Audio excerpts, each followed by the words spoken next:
Hello, my name is Jonas Nesby with Sennheiser. We are here at the Sound Edit Festival in Poland, doing the first introduction of the new Sennheiser SPECTERA system to the Polish market. I'm happy to show you a small little thing of how this system can be configured, because what we are doing with the SPECTERA system is actually completely changing the functionality, the rules, the workflows of how wireless microphone systems are configured.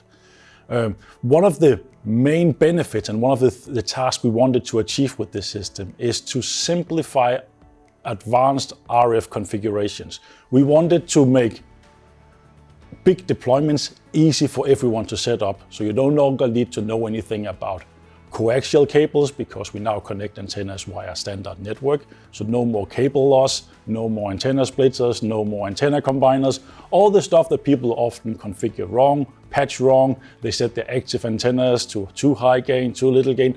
All of those details are basically taken out of this system, and it's configuring it all by itself.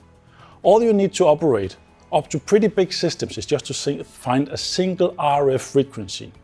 This RF frequency is now working with a different technology. So instead of these very narrow 200 kilohertz frequencies we've been working with since the 50s basically, now we managed to get the bandwidth limitation lifted.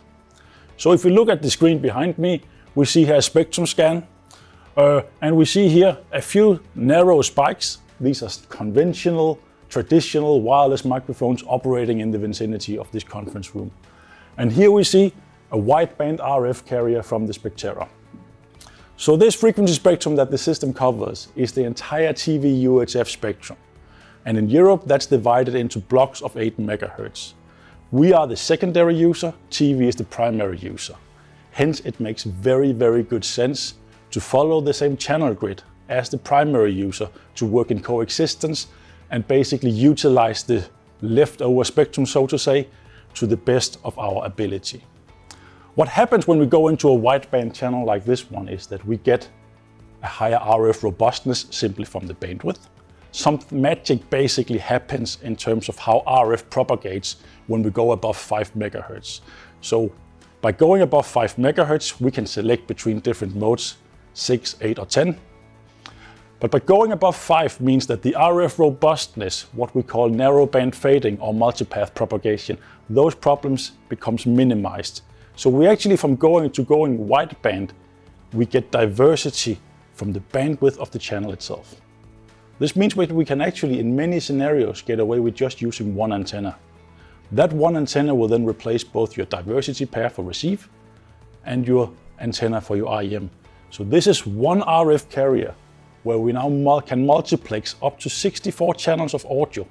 We can pair up to 128 mobile devices into that one, and then we can broadcast signals to each and every one of them. So basically, the audio input and output on the body pack now becomes your patch endpoint. Basically replace your stage box with a base station, and then you just patch audio to whatever, if you want to use the input or the output, or both at the same time on the body packs. By going into this wider bandwidth, not only do we get more robustness in terms of safety against interference, safety against this multipath fading, but it also gives us significantly higher data throughput. And that means that we can share this channel between multiple different devices. So as I said, you can pair 128 devices into a single RF carrier. And when you then start configuring audio paths on air, they simply take turn to transmit. So even though it looks like a solid block constantly transmitting, it's actually different devices utilizing the transmit channel. So they simply take turn to talk. This means that there's no devices transmitting on top of each other. There's no more the problem of suddenly having one transmitter close to a receiving antenna overloading the input stage of that, because it's just one device at a time. So no more intermods. It basically means that the whole art of handling wireless multi-channel systems, how you position devices, how you position antennas, how you have to have spacing between a transmitting device and a receiving device, all of that is a thing of the past, making it much, much easier to configure. So let's play and say this is a configured system. You are on tour. You have already paired up all your devices. You've done all your patches, connected to the base station. basically configured everything. The naming in here is set according to your liking, your gain settings, everything basically is pre-configured. The only thing you need to do when arriving at a new site is to connect your antennas, do a spectrum scan. The antennas are capable of scanning the entire spectrum like you see here, and then select, oh, can I use the RF frequency of yesterday? And if not, well, you can pick and match, and we can see here in Lodz in Poland, we have plenty of clean spectrum. You select the frequency, you power up the system, and everything will come alive on the new frequency. So ease of use is basically absolutely stunning on this one, because if you are working with a pre-configured Turing config, all you need the next day is just to find that single frequency. So looking at the screen layout here, we see basically the different pairs of the system. This is the base station. You start by connecting the base station.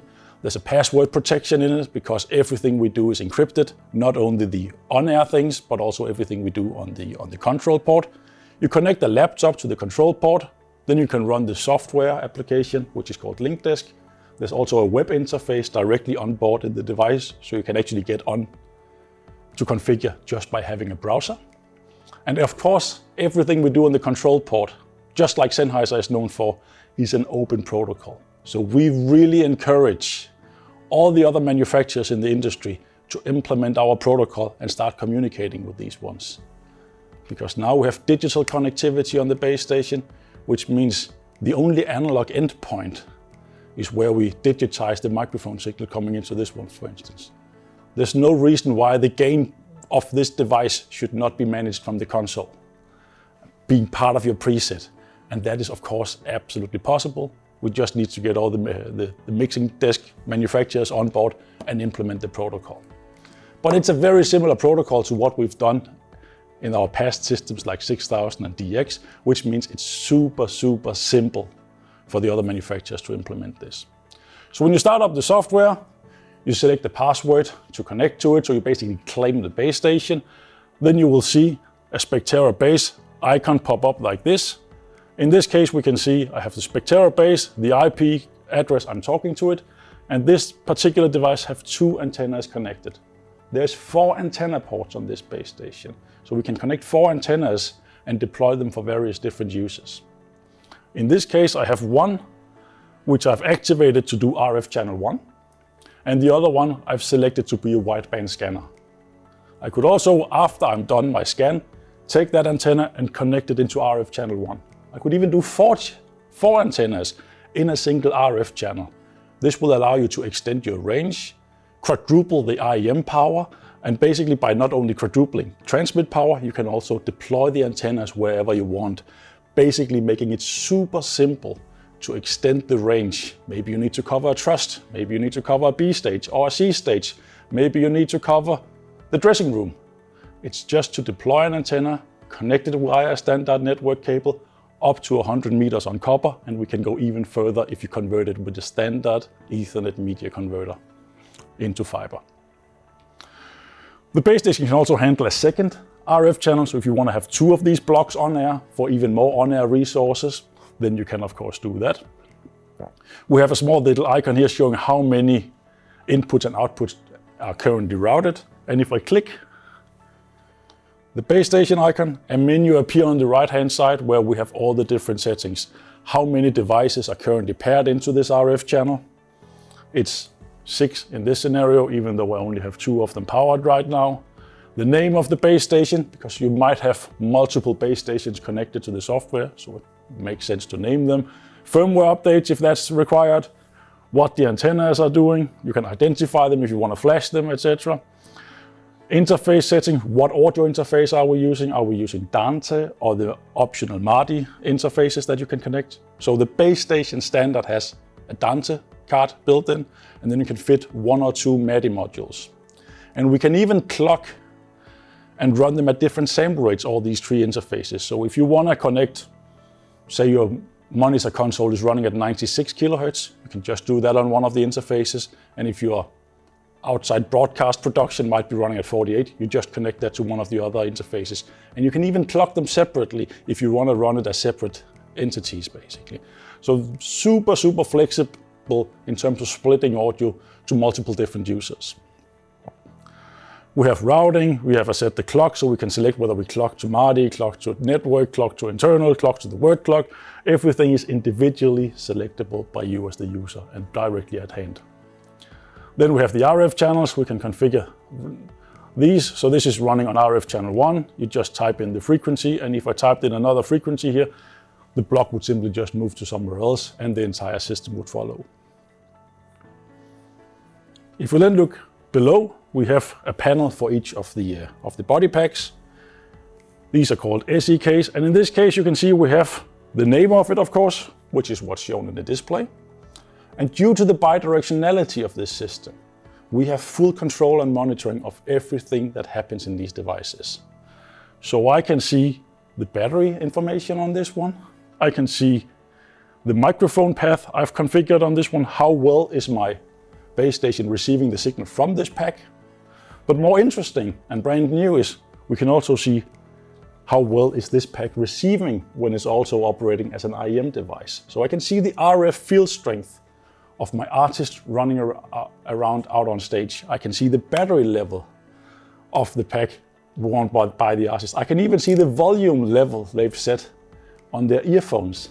So you can even detect if they're changing something. You can even remote control it. So if you want to set the level for them, if this is concealed on the wardrobe, you have that remote control functionality.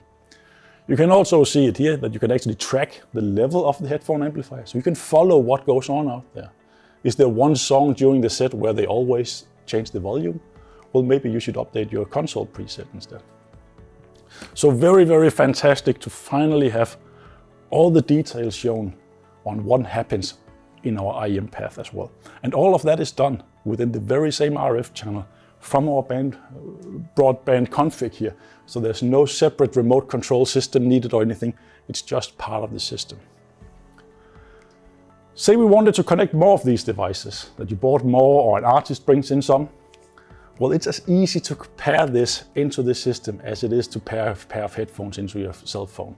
You put this one in pairing mode by holding down a button combination, put the base station in pairing mode and it will appear on screen and you then claim it and it's then paired into the base station. So super easy as well.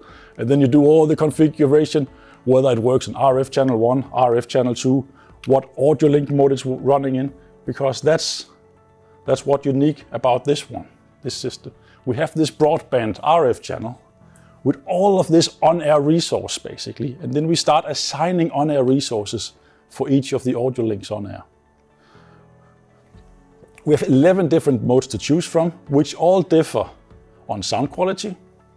And just to be clear, sound quality, all of the different link modes are broadcast quality sound. There's no walkie-talkie sound or anything in this when you use it for communication. So if we look at this, now we can go to the mic path, then we can see SEK number 2, that's the name I gave this one. And then you can see if I click this one, you will see a menu appear with all the different modes you can choose from in mono modes. So right now it's running what we call live link density. There's also 2 other live modes, all sounding more or less similar. What differs is the system latency. And in the live modes, our slowest latency is 2.7 milliseconds and our fastest is 1 millisecond. Depending on these modes, they take up a part of the on-air RF capacity. So if you ask for longer range or lower latency, it takes more resources basically. But all of this is individually selectable per audio link. So it might be you're working with one of those artists who are extremely sensitive towards latency. Well, then you can choose the very highest quality, low latency modes for those links, and then you can choose something else for the rest of it where it's not really needed. It is only vocalist where super low latency is critical. But we give you the flexibility and you can then start building up and you will see your RF capacity be occupied as you configure all your different links. And if you need more in a certain quality, well then you just open another RF channel and then you can deploy more and then get more on-air resources. There's a few other modes in mono. 2 of them are specialized for either super high density deployments, So we have a mode that only takes 0.6% of your capacity. It means you can deploy lots and lots of audio channels. That will not be the fastest latency or anything, but for your communications, like an intercom system, communication with crew, maybe you're using this just as an IM system. You could put a lavalier mic on the artist and suddenly have a communication path directly to them where they just click a button and then they can communicate to you. So it opens up so many different possibilities by suddenly having a bidirectional body pack. We have one which is optimized for max range, so that gives us the longest operating range, typically used for outside broadcast and stuff like that. On IM, it looks a little bit different. There is 4 different stereo modes. 3 of them sounds exactly identical, only difference is in terms of latency. And then we have one which is ultra low latency, which is only 0.7 milliseconds. So this is a latency that simply doesn't exist. This is faster than a lot of the analog systems currently in the market. But we managed to do that in digital. But of course, when you do that, when you ask for that kind of low latency, it occupies more of the on-air resources and you will not get the highest channel deployment. But having the flexibility means that you can optimize for whatever your daily needs are. That is more or less it. So it is super easy. You connect your base station, you type in the IP address, you select the password you want to link it basically between these devices so that no one else on the network can talk to it. Activate an RF channel based on the scan you did, and then you basically pair in your mobile terminals or your body packs, and there you go. Configure an audio link, and that's a full-blown system configured. Super, super easy. You don't really need the full wideband scan for standard operation because each of these devices which are active are at the same time scanning the RF channel. So we constantly scan this RF channel and we can actually measure what happens below our own carrier. So we can very easily pick up interference if someone is coming in. And when we do that scan, we actually do it with all of the devices in the system. Not just our fixed antennas, but all our mobile terminals are also scanning the spectrum. So we will be able to report back where is the interference coming from, what frequency is it on, and due to the wideband nature, we are super resilient towards it. So you could say they will be more interfered by us than we will be interfered by them walking in with a conventional system on a production. So super easy to use, very little RF knowledge required, and a wideband RF channel that gives you the benefit of being super, super robust and resilient towards interference.